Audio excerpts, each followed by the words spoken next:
So gene product കിട്ടാൻ വേണ്ടിയിട്ട് നമ്മൾ യൂസ് ചെയ്യുന്ന ബയോറിയാക്ടേഴ്സ്, മെയിനായിട്ട് കോമൺ ആയിട്ട് യൂസ് ചെയ്യുന്ന ബയോറിയാക്ടേഴ്സ് സ്റ്റിറിങ് ടൈപ്പാണ്. സോ സ്റ്റിറിങ് ടൈപ്പ് ബയോറിയാക്ടറിനെ കുറിച്ചാണ് ഇനി പറയുന്നത്. അതിൽ ആദ്യത്തെയാണ് simple stirred tank reactor. So stirring type ബയോറിയാക്ടറിലെ ഏറ്റവും ഇതാണ് സിമ്പിൾ ഫോമിലുള്ള സ്റ്റിർഡ് ടാങ്ക് റിയാക്ടർ.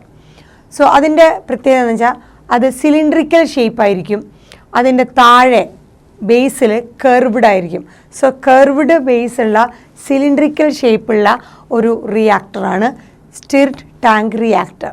എന്തിനാണ് ഈ കർവ്ഡ് ബേസും cylindrical shape?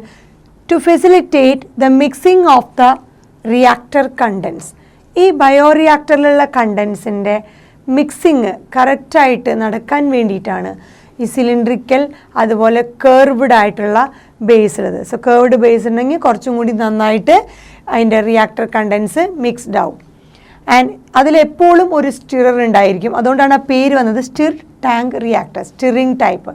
So stirrer to facilitate the mixing and oxygen availability. എപ്പോഴും ഒരു മിക്സിങ്ങും അവിടെ എപ്പോഴും ഒരു ഓക്സിജൻ അവൈലബിലിറ്റിയും എൻഷുർ ചെയ്യുന്ന ടൈപ്പായിരിക്കും ഈ സ്റ്റിർഡ് ടാങ്ക് റിയാക്ടർ. അതിനു വേണ്ടി അവിടെ പ്രൊവൈഡ് ചെയ്തിട്ടുള്ളതാണ് സ്റ്റിറർ. സോ സ്റ്റിറർ ഉള്ളത് കൊണ്ട് എപ്പോഴും എന്തായിരിക്കും, കണ്ടിന്യൂസ് ആയിട്ട് മിക്സിങ് നടന്നുകൊണ്ടിരിക്കും. അതുപോലെ തന്നെ ഓക്സിജൻ അവൈലബിലിറ്റിയും ഉണ്ടായിരിക്കും. സോ ഫെസിലിറ്റേറ്റ് മിക്സിങ്, എപ്പോഴും ആ റിയാക്ടർ കണ്ടൻസ് മിക്സ്ഡ് ആവും, അതുപോലെ ഓക്സിജൻ അവൈലബിലിറ്റിയും എൻഷുർ ചെയ്യും. അങ്ങനത്തെ ഒരു ടൈപ്പാണ് സ്റ്റിറർ. സോ സ്റ്റിറർ ഉള്ളത് കൊണ്ടാണ് ആ മിക്സിങ് കറക്റ്റായിട്ട് ഫെസിലിറ്റേറ്റ് ചെയ്യാൻ പറ്റുന്നത്. അതോടൊപ്പം തന്നെ alternatively air can be bubbled through the reactor. ഇതിൽ നിന്ന് എയർ ബബിൾ ചെയ്ത് പുറത്തേക്ക് പോകുന്നു. സോ പുറത്തേക്ക് പോലും ആ റിയാക്ടറിൻ്റെ അവിടെ തന്നെ നമുക്ക് കാണാൻ പറ്റും. ഇതിൽ ഫോം ചെയ്യണ ഈ സ്റ്റിറിങ്ങിലൂടെ ആ മിക്സിങ്ങിലൂടെ ഉണ്ടാകുന്ന എയർ നമുക്ക് കാണാൻ പറ്റും. ഓൾട്ടർനേറ്റീവ്ലി നമുക്ക് കാണാൻ പറ്റും എയർ ക്യാൻ ബി, എയറൊക്കെ എങ്ങനെയാണ് ബബിൾ ആയിട്ട് വരുന്നു. So bubbled through the reactor. റിയാക്ടറിലൂടെ നമുക്ക് ആ ബബിൾസ്, എയറിൻ്റെ സർക്കുലേഷൻ നമുക്ക് കറക്റ്റായിട്ട് കാണാൻ പറ്റും. Air can be bubbled through ഈ റിയാക്ടറിൻ്റെ കണ്ടൻസ് മിക്സ് ചെയ്യുമ്പോൾ. ഇനി നമ്മുടെ ഈ പറഞ്ഞ സ്റ്റിർഡ് ടാങ്ക് റിയാക്ടറിന് വേണ്ട അതിലെന്തൊക്കെ അടങ്ങിയിരിക്കുന്നത്? സോ സ്റ്റിർഡ് ടാങ്ക് റിയാക്ടറിൽ ഒരു എജിറ്റേറ്റർ സിസ്റ്റം ഉണ്ടായിരിക്കും. ഓക്സിജൻ ഡെലിവറി സിസ്റ്റം ഉണ്ടായിരിക്കും, ഓക്സിജൻ സപ്ലൈക്ക് വേണ്ടിയിട്ട്. അതുപോലെ ഫോം കൺട്രോൾ സിസ്റ്റം, ഇതിങ്ങനെ മിക്സ് ചെയ്യുമ്പോൾ വരുന്ന ആ ഫോം, അപ്പോൾ അതൊക്കെ കൺട്രോൾ ചെയ്യാനുള്ള ഫോം കൺട്രോൾ സിസ്റ്റം ഉണ്ടായിരിക്കും. അതുപോലെ ടെമ്പറേച്ചർ കൺട്രോൾ സിസ്റ്റം ഉണ്ടായിരിക്കും. അതുപോലെ pH കൺട്രോൾ സിസ്റ്റം.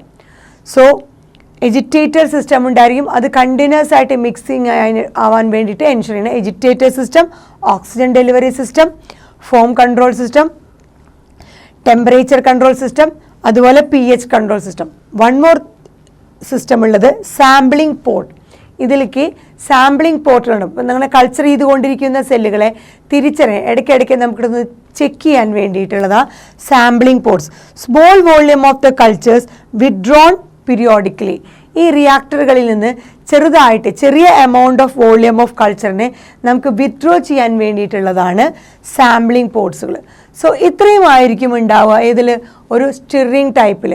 എന്തൊക്കെയാണ്? Agitator system, oxygen delivery system, ഒരു ഫോം കൺട്രോൾ സിസ്റ്റം, അതിലുണ്ടാകുന്ന ഫോമുകളെ കൺട്രോൾ ചെയ്യാനുള്ളത്, temperature control system, pH control system, sampling port. ഇതിലത്തെ ആ സാമ്പിൾസിനെ പീരിയോഡിക്കലി റിമൂവ് ചെയ്ത് ചെക്ക് ചെയ്യാൻ വേണ്ടിയിട്ടുള്ളതാണ് സാമ്പിളിംഗ് പോർട്ട്സ്.